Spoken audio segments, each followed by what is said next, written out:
This book is called The Ox Cart Man, written by Donald Hall and illustrated by Barbara Cooney. This is a Caldecott Award winner book from 1980. The story is about a man that went to market to sell his goods.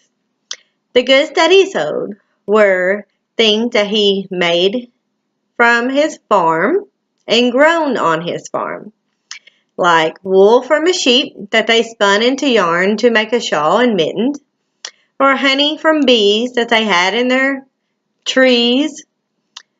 They got apples to sell, and they sold some vegetables that they had in their garden. These were all things that they had on their farm. After he sold his goods, he got some money and bought a few items that they needed and went back home.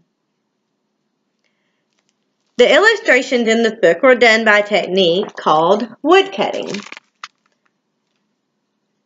The colors were soft and they portrayed a peaceful and tranquility kind of life that was back then. And they were colorful and very detailed. The activity that I would choose for this book, I would choose for like the 5th graders, maybe the 4th graders and 3rd graders. I would do a worksheet that they would answer questions about the story. I would also discuss about the time of life that was led in the Ox Cart Man. Would they like to live in that time of life?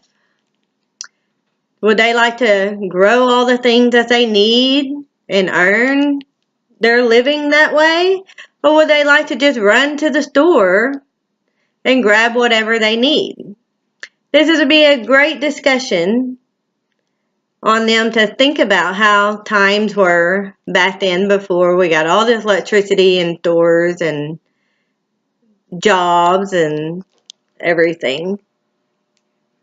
So I thought this was a great book to teach kids about a different time that they are not used to.